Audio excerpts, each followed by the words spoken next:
Right, so here's my brake bleeder, right? So it's connected. Here's the air line, you know, from the air compressor. So that's connected in here from the air compressor right here. This is the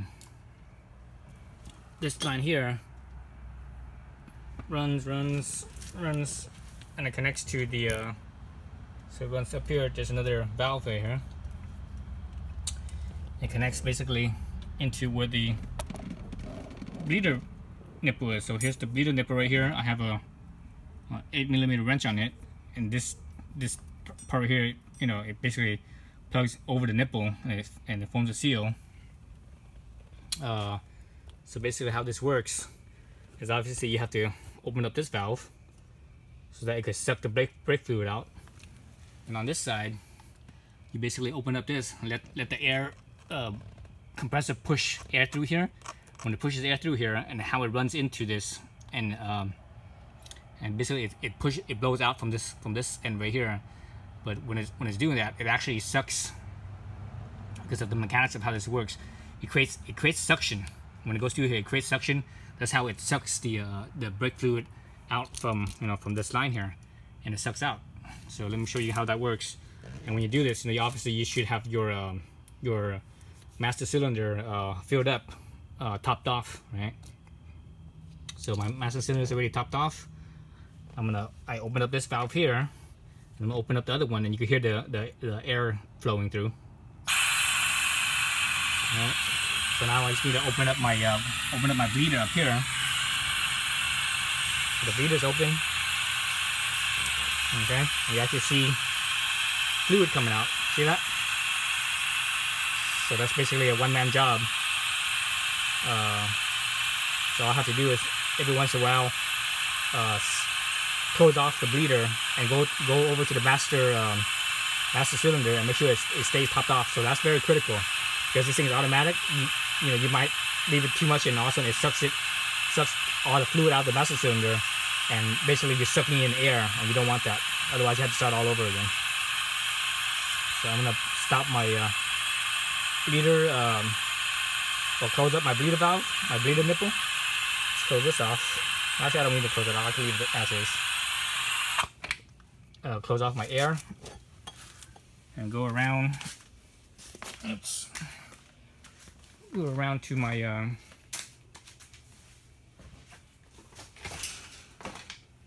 over here to my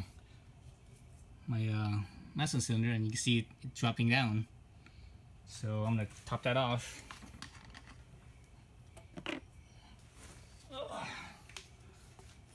Top this off.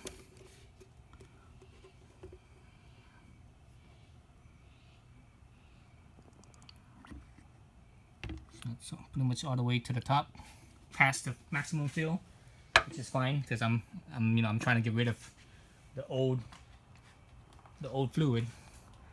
So that's perfectly fine there. So that's pretty much topped off. Go back to my bleeder over here. Do the same thing. Open up the air compressor line. You can hear that. Open up this suction. Oh, this one's actually already open. Now I just need to open up my bleeder. Open up the bleeder nipple. Now you see the fluid coming out. So normally, this is the first time I've used a brake bleeder. Normally when I do this, I have someone else pumping the brakes. And usually when you pump the brakes, this method, it introduces, it sucks, right? When you open up the bleeder valve or the bleeder nipple up here, when you open this up, and there's suction, is when you open this up, the fluid doesn't just come out from the nipple itself, because since the nipple here is actually slightly unscrewed, like about a quarter of a turn unscrewed, it introduces air right there too in that spot.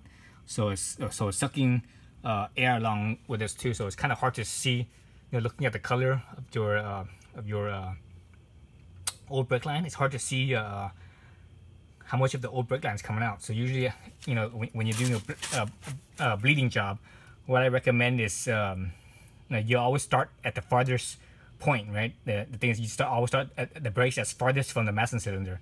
So basically, it's going to be the rear passenger, then the rear driver, then the front passenger, then the front driver. So that's the sequence. So anyway, so what I would do is, starting at the rear passenger, which this side is the rear passenger, I would bleed out probably at least two fill-ups of the master cylinder, maybe three, to make sure that all the old fluid is sucked out, right? So that way you have, you know, clean, fresh fluid in there. So I already started. What was it? That fill that I just did was actually the first fill. The other fill I did was actually not the first. It was only partial because, you know, whatever was fluid level it was at, I just topped it off. Then I, you know, just did this one. So basically, you know, you do that, and top it off a few times, at least twice, if not 3 times. If you want to be certain, I would do it 3 times. Then you know for sure that you have all the old fluid out. So I'm gonna leave this on. I'm gonna go back to the master cylinder and top it off.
Alright, so I let the thing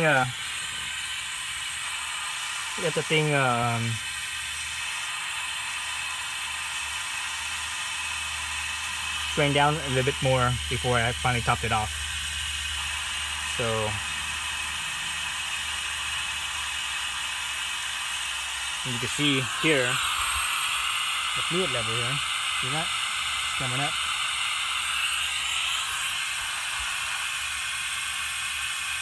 So I think I'm gonna shut it off now. So just shut off, you know, close out the nipple. Nipples close. Close out the air. Close out this side. There you go. So that corner is done. And that's it. So you just repeat that, you know, the other 4 corners. So remember, rear passenger, rear driver, front passenger, front driver. So so that's how you do it. You start out from the furthest from the master cylinder, the reservoir, then work your way to the closest point. Alright, thanks for watching.